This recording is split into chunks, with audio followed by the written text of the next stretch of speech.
किसी जंगल बरगद एक पेड़ था। उस अनेक बगुले रहते थे।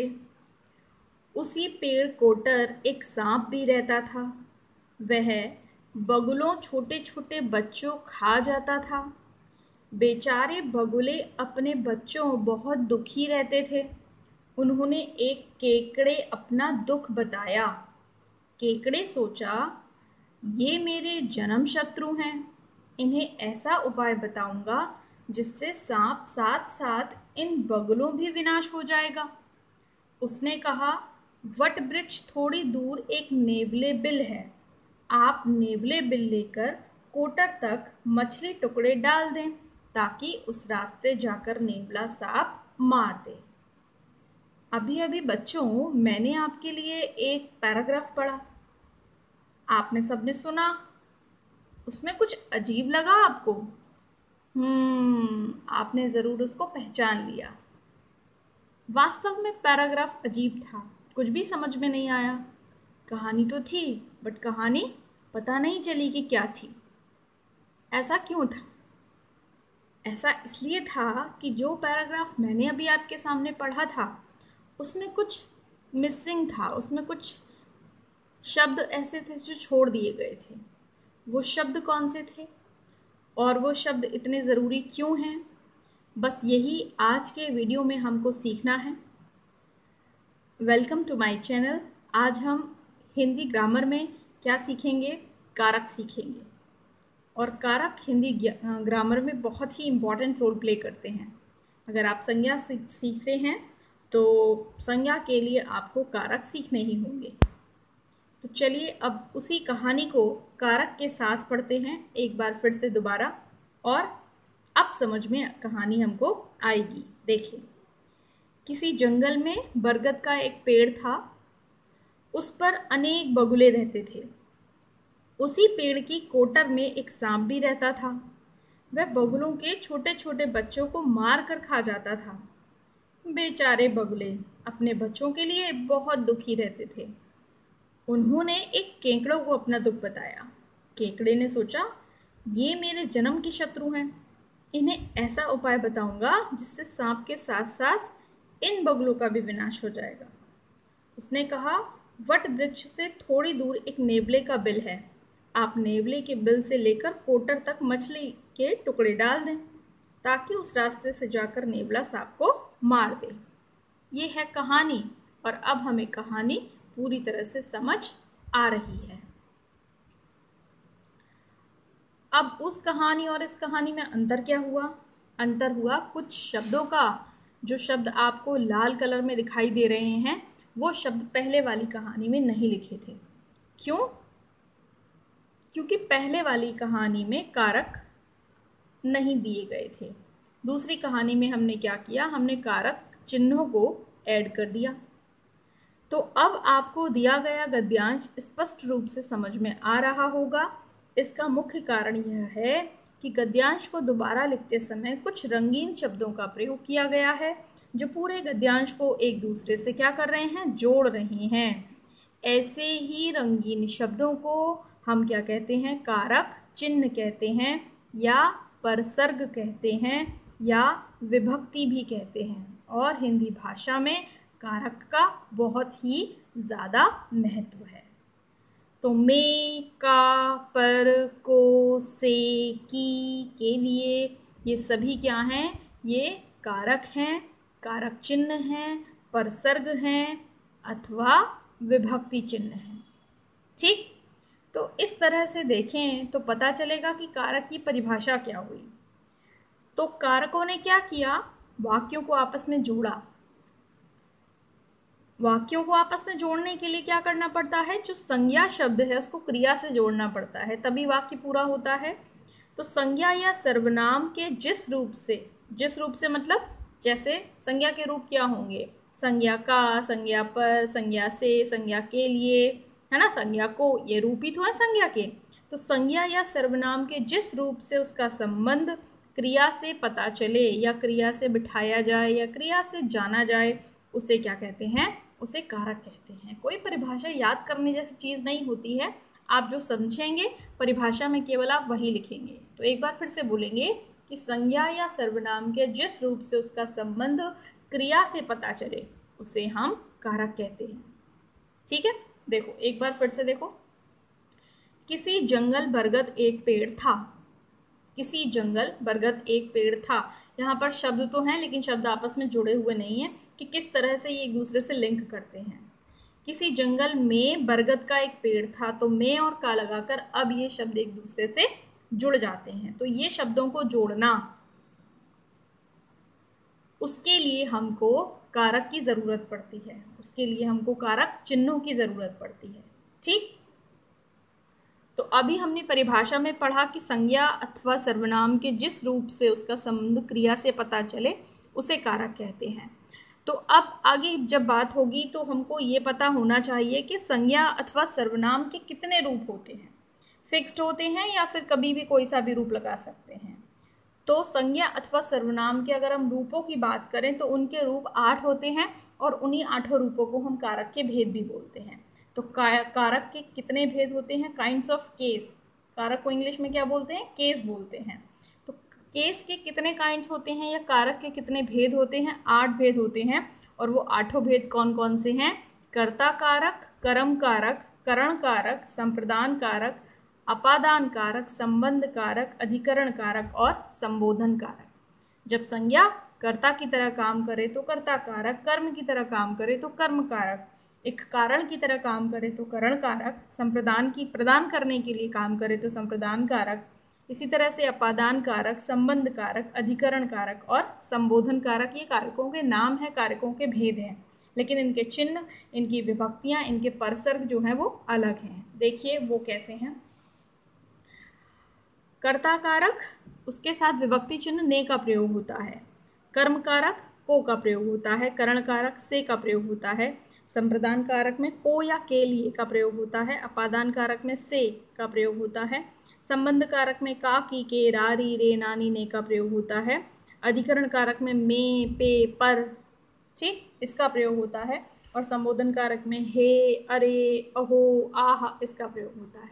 ठीक, तो ये इस तरह से हम याद कर लेते हैं। कर्ता ने, कर्म को, करण से, संप्रदान के लिए, अपादान से पृथकता के अर्थ में मतलब अलग होने के लिए, संबंध का, की, के, रा, री, रे, अधिकरण में, पे, पर और संबोधन हे, ओ, अरे। ठीक है, तो जब भी हम कोई संज्ञा शब्द इस्तेमाल करेंगे और संज्ञा में अगर हमने ने लगा दिया, जैसे राम ने, तो वहाँ पर राम का कौन सा रूप है? हमने कौन सा रूप लिया राम का? राम का हमने कर्ता कारक का रूप लिया। अभी हमें को का प्रयोग करना है, तो हमने लिखा कि माताजी को, तो माताजी का कौन सा रूप प्रयोग किया हमने? कर्म का जो कारक का रूप है हमने वो प्रयोग किया। ठीक, तो आपको ये चीज़ समझनी है कि कर्ता के साथ ने लगाते हैं क्योंकि कोई ना कोई करने वाला होगा। तो हमने किस ने लगा दिया, या कौन, कौन भी लगाते हैं, कौन ने, किसने। कर्म में को, ठीक, किसको या क्या। करण में से, किससे या किसके साथ या किसके द्वारा। संप्रदान को या के लिए, किसको, किसके लिए, किस हेतु। अपादान में कहाँ से, किससे, कहाँ से, कहाँ किससे अलग हो रहे हैं। संबंध में किसका, किसकी, किसके, ये संबंध बताते हैं। अधिकरण में कहाँ, किस में, किस पर, ये अधिकरण में बताते हैं। और संबोधन तो आपका हे, ओ, अरे है ही। तो आइए एक एक करके हम भेदों को और स्पष्टता के साथ अध्ययन करते हैं। कर्ता से अधिकरण तक विभक्ति चिन्ह शब्दों के अंत में लगाए जाते हैं, किंतु संबोधन कारक के चिन्ह हे, अरे आदि प्रायः शब्द से पूर्व लगाए जाते हैं।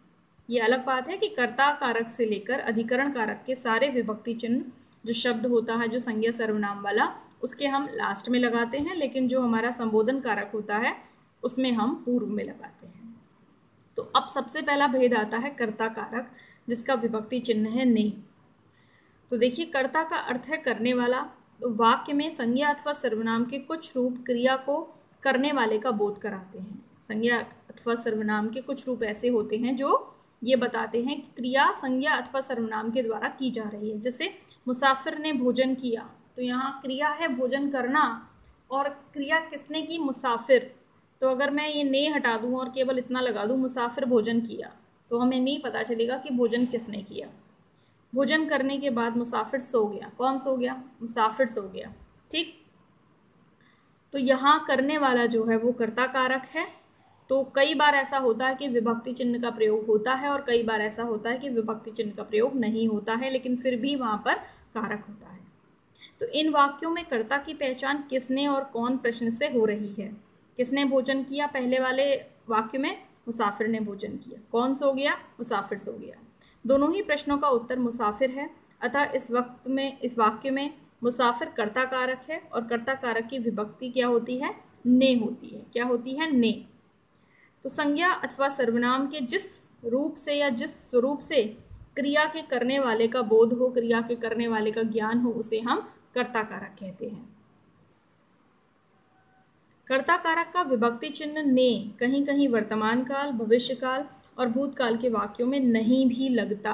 बताया था मैंने कि ज़रूरी नहीं है कि हम हर बार विभक्ति चिन्ह का प्रयोग करें। जैसे शिक्षक आ रहे हैं, सेठ जी कंबल बांटेंगे, मंत्री जी आ गए, तो शिक्षक आ रहे हैं वर्तमान काल का वाक्य है, इसमें ने नहीं लगा है। सेठ जी कंबल बांटेंगे भविष्य काल का वाक्य है, इसमें भी ने नहीं लगा है। मंत्री जी आ गए भूतकाल का वाक्य है, इसमें भी ने नहीं लगा है। तो आपने देखा कि अकर्मक क्रिया के कर्ता के साथ ने विभक्ति चिन्ह का प्रयोग नहीं हुआ है। ये सभी अकर्मक क्रियाएं हैं, है ना। अतः याद रहे कि भूतकाल की क्रिया के साथ यदि कर्म ना हो तो कर्ता के साथ ने का प्रयोग नहीं होता है। वर्तमान काल और भविष्य काल के सकर्मक या अकर्मक दोनों प्रकार के वाक्यों में कर्ता के साथ ने का प्रयोग नहीं होता है। खैर, ये तो आपको समझने की इतनी ज़रूरत नहीं है, क्योंकि आप इतनी हिंदी जानते हो कि आपको पता लग जाता है कि कहाँ आपको ने लगाना है और कहाँ आपको ने नहीं लगाना है। ये उनके लिए ज़रूरी है जो हिंदी सीख रहे हैं, जिन्हें दूसरी भाषा का ज्ञान है लेकिन हिंदी भाषा का ज्ञान नहीं है। आपको तो हिंदी भाषा आती है, तो आप इन नियमों के बिना भी हिंदी समझ सकते हैं, है ना। लेकिन मेन बात वो ये बोल रहे हैं यहाँ पर कि अकर्मक क्रिया के कर्ता के साथ जो कर्मक क्रिया होती है उसका अगर करता है तो उसमें हम ने विभक्ति चिन्ह का प्रयोग नहीं करते हैं। अतः याद रहे कि भूतकाल की क्रिया के साथ यदि कर्म ना हो तो कर्ता के साथ ने का प्रयोग नहीं होता। अगर कर्म ना हो तो ने का प्रयोग नहीं होता। ठीक है। वर्तमान काल और भविष्य काल के सकर्मक एक अकर्मक दोनों प्रकार के वाक्यों में कर्ता के साथ ने का प्रयोग नहीं होता। वर्तमान काल और भविष्य काल की बात एक रही और भूतकाल की बात एक रही। अब जैसे शिक्षक आ रहे हैं, वर्तमान काल का वाक्य है, क्रिया जो है वो अकर्मक है तो ने नहीं लगा। सेठ जी कंबल बांटेंगे, अब यहाँ पर ये वाक्य जो है ये भविष्य काल का वाक्य है। हालांकि ये बांटेंगे जो क्रिया है वो सकर्मक नहीं, वो अकर्मक क्रिया नहीं है, वो सकर्मक है, क्योंकि यहाँ पर कर्म दिया है। क्या बांटेंगे? कंबल बांटेंगे। लेकिन नियम क्या कह रहा है कि नियम ये कह रहा है कि क्रिया चाहे अकर्मक हो चाहे सकर्मक हो, क्रिया चाहे अकर्मक हो या सकर्मक हो, वाक्य चाहे वर्तमान काल का हो या भविष्य काल का हो, ने का प्रयोग नहीं करते हैं। भूतकाल की क्रिया में अगर वाक्य अकर्मक क्रिया का है तो ने का प्रयोग नहीं करेंगे, और अगर सकर्मक क्रिया का है तो ने का प्रयोग करेंगे। मंत्री जी आ गए, ये भूतकाल का वाक्य है, आना अकर्मक क्रिया है तो हमने ने नहीं लगाया। अभी हम बता देते कि मंत्री जी ने कंबल बांटे, तो वहाँ पर ने लगाना ज़रूरी हो जाता। तो कहने का तात्पर्य ये है कि अगर आपको ने विभक्ति चिन्ह वाला कोई वाक्य लिखना है तो आप कौन सा वाक्य लिखेंगे? आप भूतकाल का वाक्य लिखेंगे, और क्रिया कौन सी लगाएंगे उसमें? आप उसमें सकर्मक क्रिया का प्रयोग करेंगे। ज़्यादातर राम ने रावण को मारा, ये सेंटेंस जो है, ये वाक्य जो है वो पुस्तकों में लिखा होता है, तो ये भूतकाल का वाक्य है और यहाँ पर कर्म स्पष्ट रूप से दिखाई दे रहा है कि रावण को है। तो जहाँ कर्म आएगा, जहाँ भूतकाल आएगा, वहाँ आप विभक्ति चिन्ह ने का प्रयोग अवश्य करेंगे। ठीक है। अब कर्म कारक की बात करते हैं। कर्म कारक को देखिए, कर्म कारक में विभक्ति चिन्ह आता है को। वाक्य में कुछ शब्द ऐसे भी होते हैं जिन पर क्रिया के कार्य का फल पड़ता है। क्रिया तो कर रहा है, कोई कर रहा है, लेकिन क्रिया किस पर हो रही है उसे कर्म कहते हैं। जैसे नानी ने बच्चों को मिठाई दी, तो मिठाई किसने दी? नानी ने दी। अब किसको दी? बच्चों को दी, तो ये जो बच्चों को है ये कर्म है। किसान ने बैलों को चारा डाला, किसने चारा डाला? किसान ने, ये करता है। किसको चारा डाला? बैलों को। क्रिया किस पर हो रही है? बैलों पर हो रही है, तो ये कर्म है। मिठाई किसको दी जा रही है? बच्चों को दी जा रही है, तो ये कर्म है। तो इन वाक्यों में क्या, किसको या किसे प्रश्न लगाकर उसके कर्म कारक की पहचान हो रही है। जैसे नानी ने किसको या किसे मिठाई दी? बच्चों को। नानी ने बच्चों को क्या दी? मिठाई। तो मिठाई भी यहाँ पर कर्म है, यहाँ पर दो दो कर्म है। अगर हम देना क्रिया लेते हैं तो मिठाई भी कर्म है और बच्चों को भी कर्म है। इसी प्रकार से किसान ने बैलों को क्या डाला? चारा। चारा भी कर्म है। किसान ने किसको चारा डाला? बैलों को, तो ये भी कर्म है। तो कर्म जो है वो क्रिया के साथ क्या या किसको लगाकर पूछा जाता है। ठीक है। ऊपर के वाक्यों में बच्चों और बैलों पर क्रिया के कार्य का फल पड़ रहा है, अतः यह कर्म कारक है। कर्म कारक का विभक्ति चिन्ह को होता है। तो कर्ता द्वारा की गई क्रिया के कार्य का फल जिस संज्ञा या सर्वनाम पर पड़ता है उसे कर्म कारक कहते हैं। परंतु ध्यान रहे, अप्राणीवाचक या निर्जीव कर्म के साथ कई बार को नहीं लगाया जाता है। जैसे बढ़ई ने चारपाई बनाई, तो क्या बनाई? चारपाई बनाई। चारपाई कर्म है लेकिन ये निर्जीव है, तो हमने को नहीं लगाया। मयंक ने रस्सी उठाई, क्या उठाई? रस्सी उठाई, लेकिन ये निर्जीव है तो हमने को नहीं लगाया। तो इन वाक्यों में चारपाई और रस्सी अप्राणीवाचक कर्म है, अतः इनके साथ विभक्ति चिन्ह को नहीं लगेगा। जिन वाक्यों में दो कर्म होते हैं उनमें भी निर्जीव कर्म के साथ को नहीं लगता। जैसे माली पौधों को पानी देता है। अब क्या देता है? पानी एक कर्म है। पानी किसको देता है? पौधों को, ये भी एक कर्म है। दो कर्म है, तो जिसमें निर्जीव वाला कर्म है उसके साथ को नहीं आएगा। गाय ने बछड़े को दूध पिलाया। गाय ने क्या पिलाया? दूध पिलाया, कर्म है। बछड़े को पिलाया, ये भी कर्म है। तो दूध जो है वो निर्जीव है तो उसके साथ को नहीं लगाया, और बछड़ा जो है वो सजीव है तो उसके साथ को लगाया। तो इन दोनों वाक्यों में दो दो कर्म है, पौधे और पानी तथा बछड़ा और दूध। इनमें निर्जीव कर्म पानी और दूध के साथ को का प्रयोग नहीं हुआ है। कभी कभी प्रश्न लगाकर भी कर्म को पहचाना जाता है। जैसे रजनी चेन्नई गई, तो रजनी कहाँ गई? उत्तर है चेन्नई गई। ठीक। लेकिन बहुत सारी किताबों में ये जो कहाँ वाला पार्ट है इसको कर्म नहीं माना जाता है। ठीक, इसको कर्म नहीं माना जाता। जो स्थान का नाम होता है, स्थान के नाम को हम कर्म जो है वो नहीं मानते हैं। तो ये अभी संशय का विषय है, इसके बारे में हम डिटेल में कभी और चर्चा करेंगे। ठीक है। तो फिलहाल हम किसको या क्या लगाकर ही कर्म पूछेंगे, कहाँ लगाकर हम कर्म नहीं पूछेंगे। तो अगला कारक है बच्चों करण कारक, लेकिन आज के वीडियो में हम सिर्फ कर्ता और कर्म को ही सीखेंगे। आगे के और भी भेद हैं लेकिन इनकी बात हम अगले वीडियो में करेंगे। ओके, तो अब मिलते हैं अगले वीडियो में। आप अपनी बुक से इसको स्टडी करें, समझने का प्रयास करें कि कारक क्या होते हैं, एग्जाम्पल्स पढ़ें। नेक्स्ट वीडियो में मिलते हैं। Till then take care of yourself. Bye bye.